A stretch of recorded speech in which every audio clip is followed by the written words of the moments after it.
ಮಾತಾಡ್ರಿ. ಈಗ ನಮ್ದು ಎಲ್ಕಲ್ ಅಶ್ವಿನಿ ನ್ಯೂಟ್ರಿಷನ್ ಸೆಂಟರಿಂದ ನಮ್ಮ ಇವರು ಅದಾರ, ನಮ್ಮ ಸ್ಟೂಡೆಂಟ್ ಇವರು ಮಾಂತೇಶ್ ಅಂತ, ನನ್ನ ಹೆಸರು ಸಂಗಪ್ಪ ಅಂಗೇರ್ ಅಂತ. ಇವರು ಬಸವರಾಜ್ ಬಾದಳ್ಗಿ ಸಂಕ್ಲಾಪುರದವರು, ಇವರು ಶರಣಪ್ಪ ಬಾದಳ್ಗಿ, ಇವರು ಫಕೀರಪ್ಪನವ್ರು ಅಂತ. ಈಗ ಬಸವರಾಜರು ತಮ್ಮ ರಿಸಲ್ಟ್ ಶೇರ್ ಮಾಡ್ತಾರೆ. ಬಸವರಾಜ್ ಸರ್, ನೀವು ಬಂದು ಎಷ್ಟು ದಿವಸ ಆಯ್ತು ಇಲ್ಲಿಗೆ? 27 ದಿನ ಆಯ್ತು ರೀ. 27 ದಿನದಾಗ ಫಸ್ಟ್ನೇ ದಿವಸ ಸಿಕ್ ಕುಡಿದ್ರಲ್ಲ, ನಿಮ್ಮ ಅನುಭವ ಏನು ಸರ್? ಅದ ಕೈ ಕುಡಿಯೋ ಹೊತ್ನ್ಯಾಗ ಸರಿಯಾಗಿ ಕುಡಿಯೋ ಹೊತ್ನ್ಯಾಗ ಕೈ ನಡಕ್ತೈತ್ರಿ, ಹಿಂಗ ಗದ ಗದ ಗದ ನಡಕ್ತೈತ್ರಿ. ಚುನೇ ದಿನ ಬಂದಾಗ ಒಮ್ಮೆ ಕುಡ್ದನ್ರಿ, ಕುಡ್ದ ಕಾಟ್ ಮಳೆ ಮರ್ದನ ಒಂದ್ ಸ್ವಲ್ಪ ಕಮ್ಮಿ ಆಗಿತ್ರಿ.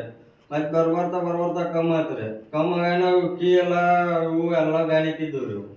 ಬ್ಯಾನ್ ಹಾಕಿದ್ವಿ. ಬ್ಯಾನ್ಯಾಗನ ಮತ್ ಈಗ ಏನು ಮತ್ ಬ್ಯಾನ್ ಇಲ್ರಿ. ಈಗ 27 ದಿನ ಆತಲ್ರಿ, ಬ್ಯಾನ್ ಇಲ್ರಿ. ಮತ್ ಈಗ ಎಷ್ಟ್ 55 kg ಏನಿಲ್ರಿ. 51 ಇದ್ರಿ ಚುನ್ಯಾಕ, 51 ಇದ್ರಿ. ಈಗ 55 ಆಗೇನ್ರಿ. ಈಗ ಮತ್ತೆ ಏನಿಲ್ರಿ, ಈಗ ಕೀಲ್ ಬ್ಯಾನ್ ಇಲ್ರಿ, ಏನು ಬ್ಯಾನ್ ಇಲ್ರಿ. ಈಗ ನನ್ ಲೆಕ್ಕಕ್ ನಾ ಇದೇನ್ರಿ. ಏನ್ ಶೇಕ್ ಎಲ್ಲ ಏನಿಲ್ರಿ.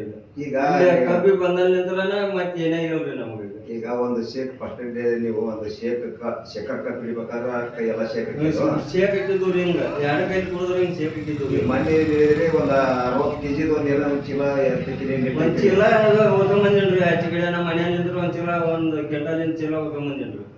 ಓದ್ಕೊಂಬಂದ್ ಒಬ್ಬನ ಮ್ಯಾಕ್ ಹಚ್ಚೇನ್ರಿ. ಇದನ್ನ ಕುಡ್ದಾಗಿದ್ದ ಎನರ್ಜಿ ಬರ್ತಾ ಇದೆ ನಿಮ್ಗೆ. ಈ ತೂಕ ಹೇಗಿದೆ ಈಗ ಪ್ರೆಸೆಂಟ್ ಇವತ್ತು ಚೆಕ್ ಮಾಡಿದೀವಿ.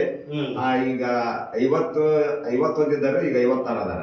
ಅಂದ್ರೆ ಟೋಟಲ್ ಆಗಿ 28 ದಿವಸದಲ್ಲಿ ಬಸವರಾಜರ 5 kg ತೂಕ ಗೇನ್ ಆಗಿದ್ದಾರೆ. Okay, thank you sir. ನೋಡಿ